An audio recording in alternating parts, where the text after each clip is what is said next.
नमस्कार सभी को। नमस्कार, मैं डॉक्टर कविता नूनिया आज आप सभी को बताने वाली हूं कि आपको एग्जाम हॉल में क्या गलतियां नहीं करनी चाहिए। आप एग्जाम हॉल में गए और उसी प्रेशर में आप बहुत सारी ऐसी गलतियां भी कर बैठते हैं जिससे आपका जो नेट जेआरएफ का सपना है वो अधूरा रह जाता है। तो इन सभी को हम आज के इस शॉर्ट वीडियो में एग्जाम हॉल से बाहर क्या प्रिपरेशन करके जानी है और एग्जाम हॉल में क्या गलतियां करने से बचना है और फिर कैसे ओएमआर शीट फिल करनी है, इन तीनों चीजों को हम आज के इस शॉर्ट वीडियो में डिस्कस करेंगे। तो उसके लिए आप सभी वीडियो के अंत तक हमारे साथ बने रहें।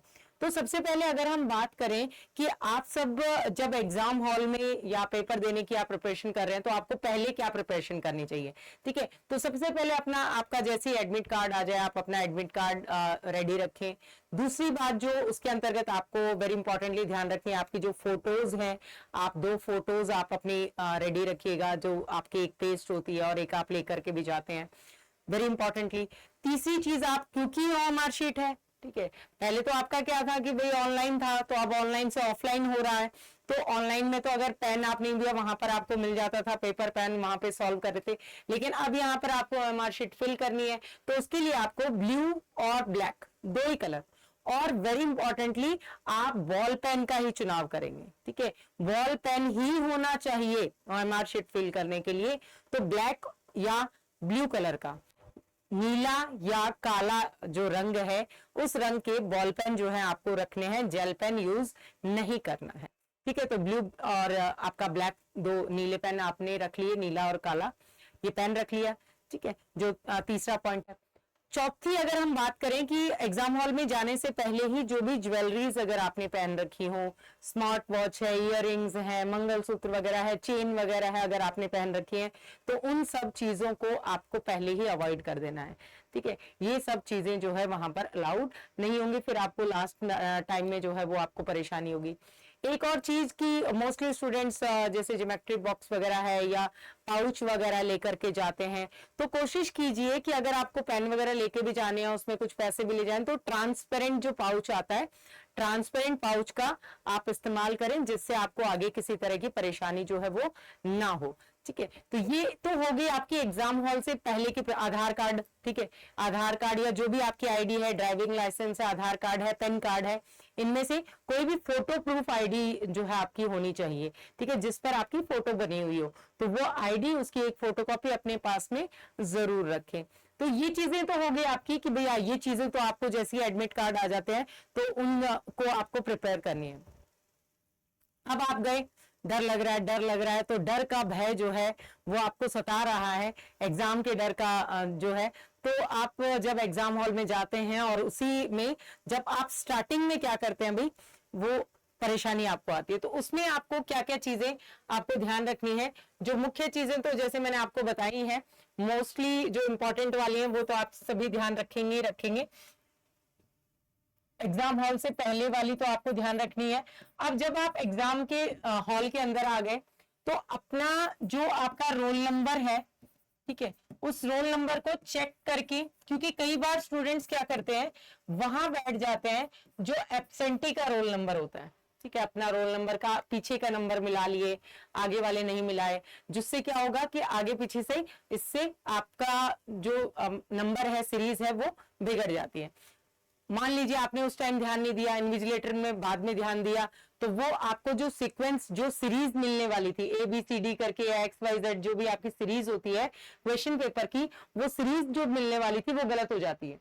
ठीक है, इसलिए अपना रोल नंबर चेक करके ही अपनी सीट पर आप बैठे, पूरा रोल नंबर मिलाएं, लास्ट की डिजिट जो है वो नहीं, तो पूरा रोल नंबर। ये रोल नंबर आपको पहले भी मिलाने हैं कि आपका सिटिंग प्लान जो है वो कहां पे है, जो आपका बाहर लगा हुआ रहता है। ठीक है, तो ये आपको वेरी इंपॉर्टेंटली ध्यान रखना है। दूसरी चीज, जब आपकी ओएमआर शीट जो है आपकी, जो आपकी ओएमआर शीट है, उस ओएमआर शीट में जो बॉक्सेस आपको पहले फिल करने हैं, ठीक है, उसमें पहले ऊपर आपके जैसे बॉक्सेस जो है वो बने रहते हैं, नीचे जो है उसमें नंबरिंग आती है। ठीक है, पहले ऐसे बॉक्सेस बने होते हैं कि इसमें आपको रोल नंबर, हर बॉक्स में एक ही नंबर होना चाहिए। ठीक है, जैसे मान लीजिए आपका 80256 ये रोल नंबर है। ठीक है, मान लीजिए आपका ये रोल नंबर है, तो इस रोल नंबर को आप जब देखेंगे तो इसमें आपको ये इस तरह से आपको बॉक्सेस जो हैं वो यहां मिलेंगे। अब हर बॉक्स में एक ही नंबर लिखना है, ठीक है, ये आपको वेरी इंपॉर्टेंटली ध्यान रखना है। अब उसके नीचे जो है आपको इस तरह से करके यहां पर 1 2 3 4 इस तरह से गोले मिलेंगे, ठीक है। अब उनको जो है, जो डिजिट यहां पर 8 है तो आप 8 नंबर वाले को ही गोला करेंगे, यहाँ पर 0 है 0 को करेंगे, 2 है 2 को करेंगे, 5 है 5 को करेंगे, 6 है 6 को करेंगे, 1 है 1 को करेंगे, ठीक है, इस तरह से करेंगे। हर बॉक्स का ये ध्यान रखना है। सब्जेक्ट कोड जो आपका लिखा हुआ होगा उसमें भी सब्जेक्ट कोड जो आपका दिया हुआ होगा वो आपको क्वेश्चन पेपर के फ्रंट पेज पे भी मिलता है और पहले भी आपको एडमिट कार्ड में भी आपका सब्जेक्ट कोड जो है वो दिख जाएगा, ठीक है। तो ये आपको ध्यान रखना है। साथ ही साथ साइन जो है आपकी, साइन का कॉलम भी आता है, ठीक है। तो जैसे साइन आपके एडमिट कार्ड में किए गए हैं सेम टू सेम वैसे ही करने हैं, कोई चेंज नहीं करने हैं आपको, ये ध्यान रखिएगा। जैसा आपका एडमिट कार्ड के समय पर आपके सिग्नेचर किए हुए हैं वैसे ही सिग्नेचर का प्रयोग आपको मार्कशीट में करना है। किसी भी तरह की काट पीट से आपको बचना है कि भाई ये वाला मान लीजिए आपने यहाँ पर 8 को की जगह 9 काला कर दिया, ठीक है, तो जो भी फ्लूट वगैरह और ये सारी चीजें हैं इनको फिर जो मार्कशीट जब चेक होती है तो कंप्यूटर रिजेक्ट कर देता है, ठीक है। इसलिए पहले ही ध्यान से आप उन सारी चीजों को तसल्ली से फिल कीजिएगा, ठीक है। तो ओएमआर शीट को फिल करते समय आपको ये जरूर ध्यान रखना है। देखिए कंप्यूटर जब ऑनलाइन होता है तो उसमें तो आप एक क्लिक करते हैं और उसको चेंज करने का भी ऑप्शन होता है, चलो ये वाला नहीं होता ये वाला होता है, लेकिन इसमें आपको ये ऑप्शन नहीं मिलता है, ठीक है। ये सबसे इंपॉर्टेंट चीज आपको ध्यान रखनी है। तो जब आप क्वेश्चन पेपर आपको मिल रहा है तो क्वेश्चन पेपर पर जब आप फर्स्ट पेपर, जैसे मान लीजिए 50 क्वेश्चन है फर्स्ट पेपर के, तो फर्स्ट पेपर को जब आप कर रहे हैं तो आपने क्वेश्चन पे टिक कर लिया। एक बार जब आप क्वेश्चन पेपर रीड कर रहे हैं तो जो जो क्वेश्चन हैंड टू हैंड आ रहे हैं उनको तो वहीं पर ही पेंसिल से आप टिक कर सकते हैं, ठीक है।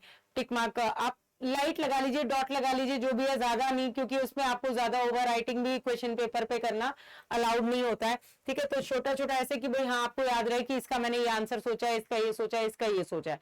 जो हैंड टू हैंड आ रहे हैं, जो सॉल्व वाले हैं, उसके लिए आपको पीछे रफ पेज दिया होता है, ताकि आपको क्या रहेगा जब आप मार्कशीट में फिल करेंगे तो आपको ज्यादा परेशानी नहीं होगी, वरना आप कंफ्यूज हो जाएंगे। कहीं एक नंबर का क्वेश्चन का आपने आंसर देख लिया कि इसका ऑप्शन 3 होगा और वो आपने 2 नंबर वाले में कर दिया। बहुत सारे स्टूडेंट्स ऐसा करते हैं, ऐसा हो जाता है। ये आप अकेले नहीं है जिनके साथ ऐसा हो जाता है, बहुत लोगों के साथ ऐसा होता है और वही 2-3 नंबर से उनका सिलेक्शन रह जाता है। जो 2-3 नंबर कई बार इतनी गलतियों से गलत हो जाते हैं कि ओएमआर शीट में इसकी जगह ये फिल हो जाता है, इसकी जगह ये फिल हो जाता है, तो मेरा नेट क्लियर हो जाता है या मेरा असिस्टेंट प्रोफेसर में नंबर आ जाता है या जीआरएफ हो जाता। तो ये सिली मिस्टेक्स है, वैसे बहुत छोटी है, लेकिन यही छोटी गलतियां जो है हमें बड़ा नुकसान देती हैं। फोकस रखिएगा अपने आप जो काम कर रहे हैं उस पर फोकस रखिएगा, ठीक है। बिल्कुल ऐसा मत सोचिए कि मतलब ये क्वेश्चन तो मुझे नहीं आता, आगे क्या पता आपको आगे वाले आते हो, शुरू में नहीं आ रहे हो, ठीक है। तो कभी भी हतोत्साहित नहीं होना कि भाई शुरुआती क्वेश्चन पढ़ लिया और वो टफ लग रहे हैं तो पेपर तो बड़ा टफ है, बिल्कुल भी नहीं। पहले शांति से शुरू के 10 मिनट आपको जो भी एंट्री वगैरह के लिए आपको एमआर शीट जो है उसमें से पहले निकाल करके एंट्री करनी होती है, और तो पेपर को तसल्ली से पढ़िएगा। बिल्कुल भी ऐसे डेमोलाइज नहीं होना है कि ये वाला क्वेश्चन नहीं आ रहा मतलब आगे वाले भी नहीं आएंगे, क्योंकि पेपर जो है वो मॉडरेट लेवल जो आपको दिखाई देगा कि उसमें तीनों तरह की चीजें होती है।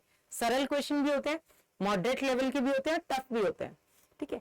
तो वो हर जो आपकी सीरीज होती है उसमें अलग अलग होता है। किसी के में टफ वाले पहले आ जाते हैं, किसी के में औसत वाले पहले आ जाते हैं, किसी के में इजी वाले पहले शो हो जाते हैं, ठीक है, क्योंकि वो ऐसे रोटेशनली उसमें होता है। इसलिए घबराना नहीं है, ऐसा कभी हो ही नहीं सकता कि आपको कुछ भी नहीं आता हो। जो भी स्टूडेंट्स ये सोच लेते हैं यार मुझे तो कुछ भी नहीं आता, तो वहीं पर ही आपको आधा जो याद किया हुआ हो तो वो तो भूल जाते हैं। इसलिए जरूर पूरे कॉन्फिडेंस के साथ, आत्मविश्वास और सकारात्मक सोच के साथ अपना पेपर आपको पढ़ना है, करना है, और फिर तसल्ली से ओएमआर शीट, ठीक है। और इसमें ये ध्यान रखिएगा कि इस बार क्योंकि आपका पेपर 1 और पेपर 2 एक साथ है, जब 2018 में जब आपका पेपर ऑफलाइन हुआ था उस टाइम पे पेपर 1 होने के बाद में गैप था और उसके बाद में पेपर 2-3 का जो स्वरूप है वो आपका मिलता था, लेकिन इस बार आपका 3 घंटे में। तो आप जब पेपर 1 कर लें तो पेपर 1 का जो कॉलम यहाँ पर लिखा हुआ होगा ये ध्यान रखिएगा कि ओएमआर शीट में पेपर 1 और पेपर 2 के ऐसे अलग अलग कॉलम बने हुए होंगे। ये पेपर 1 के जैसे 50 क्वेश्चंस का कॉलम है, ये पेपर 2 के 100 क्वेश्चंस का कॉलम बना होगा। तो पेपर 1 वाले OMR शीट फिल पेपर 1 वाले कॉलम में करनी है, पेपर 2 वाले जो है वो पेपर 2 वाले में 100 क्वेश्चन। तो ये 50 क्वेश्चंस आप पेपर 1 वाले होते ही कर लें, जितने आते हैं उतने कर लें, ठीक है। माइनस मार्किंग तो अभी तक आपके पास में है नहीं, ऐसा कोई भी एडमिट कार्ड आ जाए तब हम और पूरी तरह से कह पाएंगे, क्योंकि एनटीए वैसे ही बहुत सारे चेंजेस जो है वो कर चुका है। तो पेपर 1 वाले आप यहाँ पर नेगेटिव मार्किंग नहीं हो इसलिए पूरे क्वेश्चन कीजिएगा, ठीक है। नेगेटिव मार्किंग हो तो उसको हम अलग कर लेंगे, लेकिन आप सभी जो है वो पूरे ध्यान से OMR शीट आपको फिल करनी है। ये इंपॉर्टेंट चीजें हैं जो आप सभी को अपने परीक्षा के दौरान जो है वो ध्यान रखनी है, और हमारे साथ बने रहना है और भी इंपॉर्टेंट जानकारी के लिए कि एग्जाम का पैटर्न जो चेंज हुआ है उससे मार्क्स में भी कोई अंतर आएगा क्या। नेक्स्ट वीडियो में मैं आप सभी को इसके बारे में बताऊंगी। इसके लिए आप सभी चैनल को सब्सक्राइब कर लीजिए। Thank you.